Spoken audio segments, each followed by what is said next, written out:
Today's topic is going to be one that I feel is critical for getting the maximum out of your stamp collecting hobby, especially when you're starting out. But without a doubt, it's also very useful for anyone who has been in the hobby for a while and hasn't actually acquired a catalog. Stamp catalogs are a critical part uh, of the tool set to make stamp collecting a fun and enjoyable hobby. So in this talk today, we're going to examine a number of points. First of all, we're going to take a look at the question of why buy a catalog to begin with. Then we'll take a look at digital catalogs versus paper catalogs. 3, how to find a catalog. 4, which catalog is right for you. 5, do you need a new catalog each year? And then we'll end up with a quick discussion of using the catalog once you've bought one. So why buy a catalog?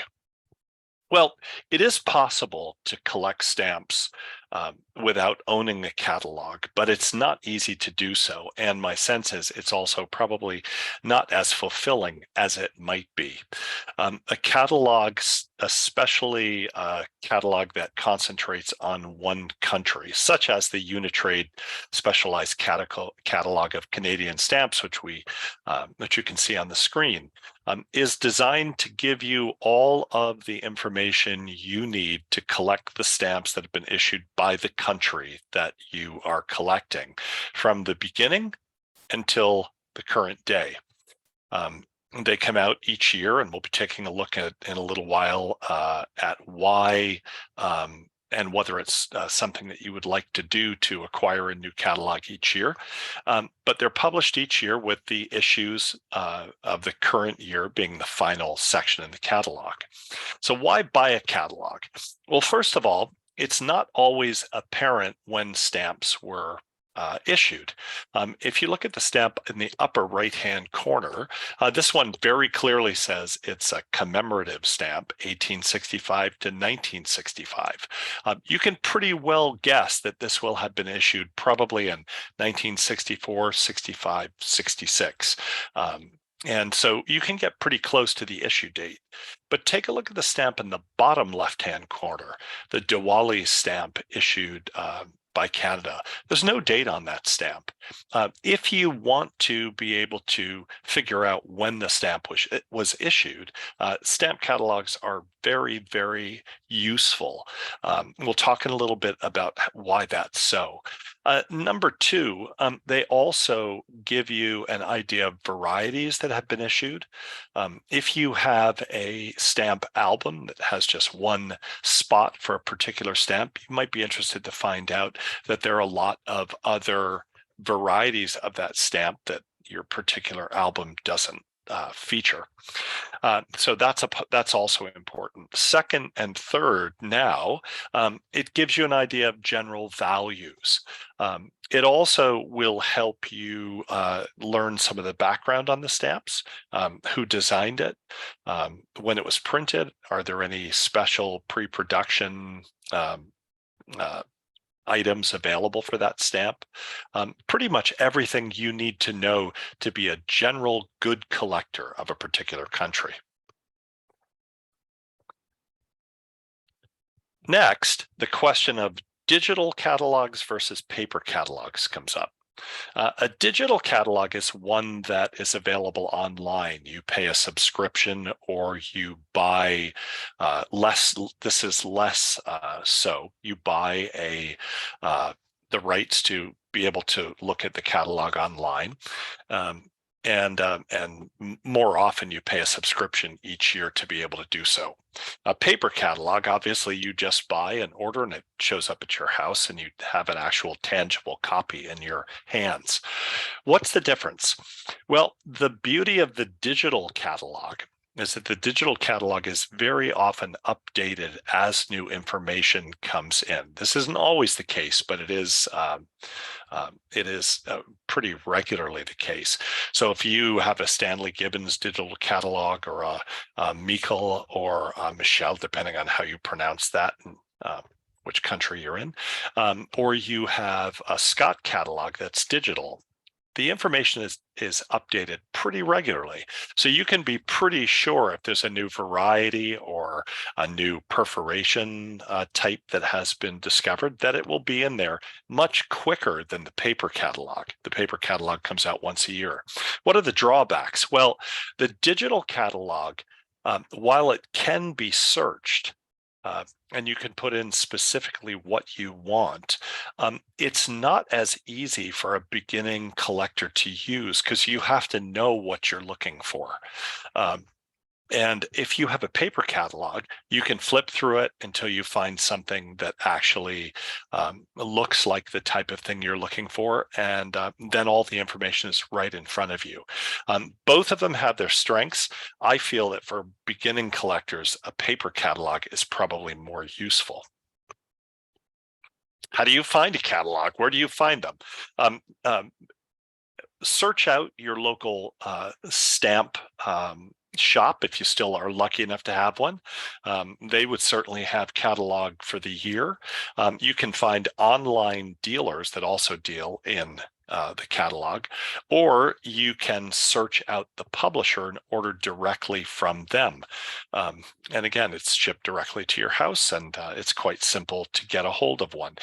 When in doubt, you can always contact an organization like the RPSC, and we'd be more than happy to help you to find a catalog that was correct for you. Do you need a new catalog every year? I know I have a bunch of friends who collect stamps in Canada, and they can't wait for the new catalog to come out every year. And this is really a personal choice. What is useful about the new catalog is it will contain the issues that came out in the previous year. And it may show you some things about those that you wouldn't know otherwise. It will also generally include updated prices and values for individual stamps. If this is something that's important to you, then you probably will want to have the catalog on a regular basis, maybe each year or every other year. I personally collect stamps from Belgium, and I don't really collect anything that comes after 1950. So with the exception of the values and the possibility of some new inclusions on varieties or perforations or printing material, I don't need to buy a new catalog every year because the values aren't really very important to me, and I don't care about last year's issue. So I would say if you're somebody that's going to collect more recent issues, you probably want a catalog every year. If you're somebody that's going to collect issues that predate the year of issue, then it's not something you might want to do. You might want to get a catalog. I personally buy a new catalog about every 5 years. Okay, which catalog is right for you?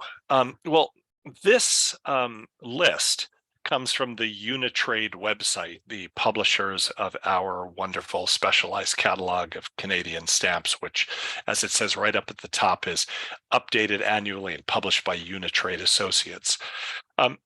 You'll be amazed to know that what you see in front of you is only about 1/3 of the individual publications that they have available on their website that have to do with Canadian stamps. So if you're a new collector, you might just need the Unitrade catalog. But say you're interested in a standard catalog of Canadian booklet stamps. You've decided you're going to collect booklet stamps. Well, if you scan down to the 3rd row, you'll see that there's a catalog for that.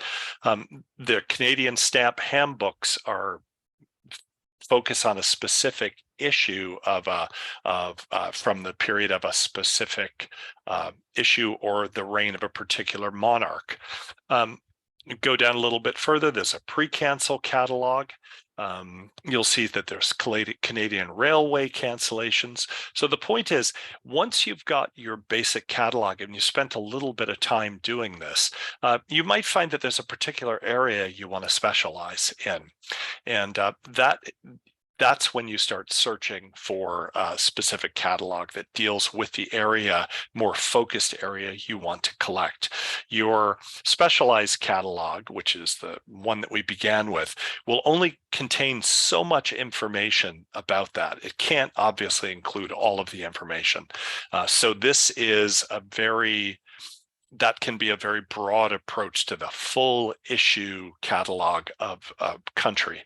But then these other catalogs focus in more micro detail on the specific category that you're interested in collecting.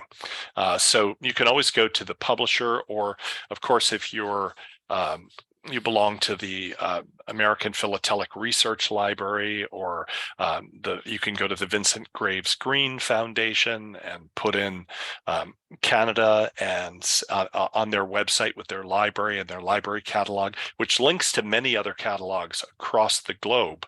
You can put in Canada and say, I don't know, airmail, and a list of all the publications that deal with Canadian airmails will come up.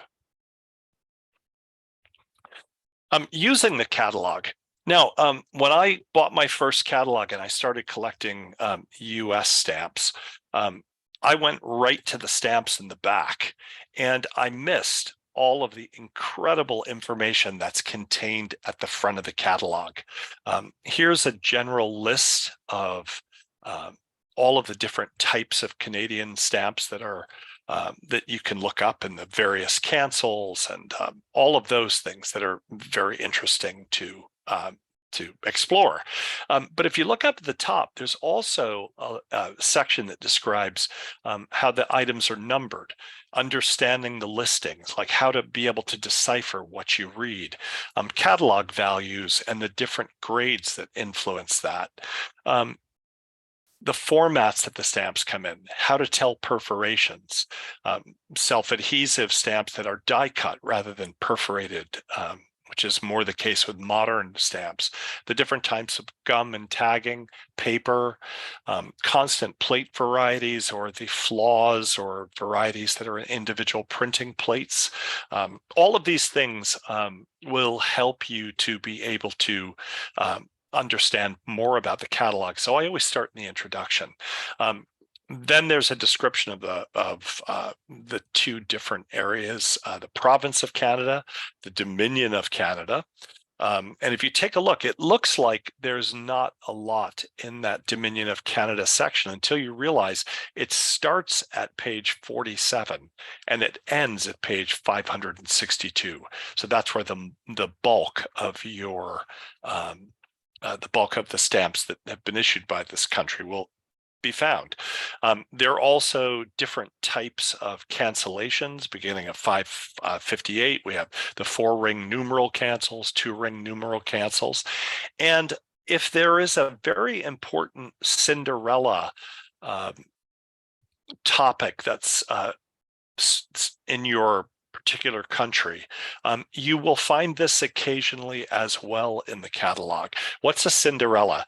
Well, it's been suggested that the postage stamp is the important production, like the awful stepsisters of Cinderella. Her stepmother loved her stepsisters much more. The Cinderella, or Cinderella in the case of the story, was less important to her stepmother than her stepdaughters were. So Cinderellas are not postage stamps, although they look like it. They're really labels.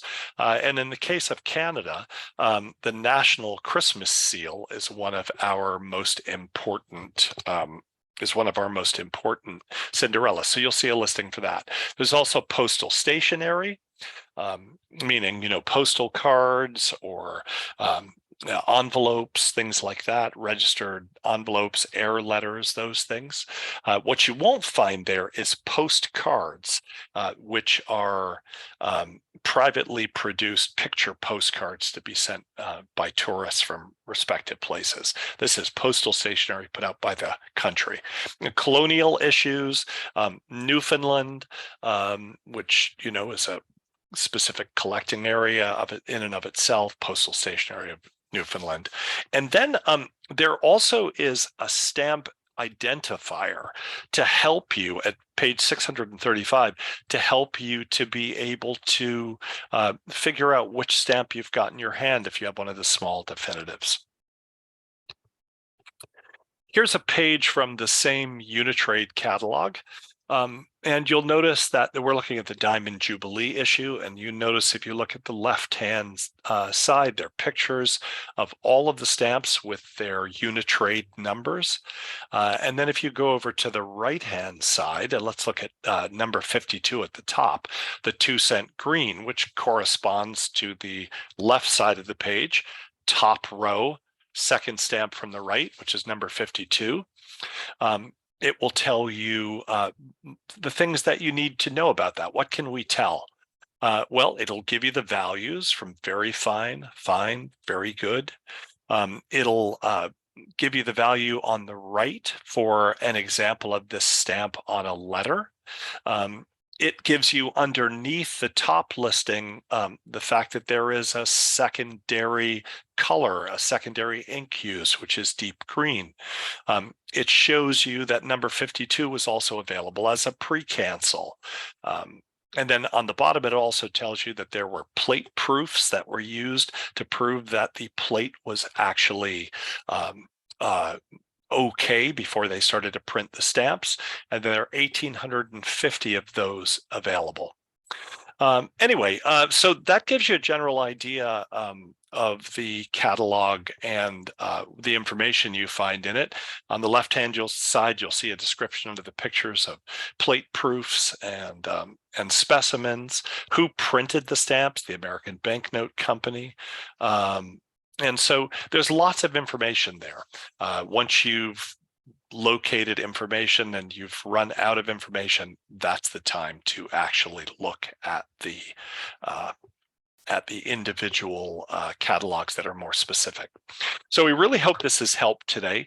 We'd love to hear from you. If you would like to ask questions, we're always happy to answer. If you have a topic you would like to see covered, we'd be delighted to do that as well. And we hope that this first example of our new beginning collector webinar series will be useful to you.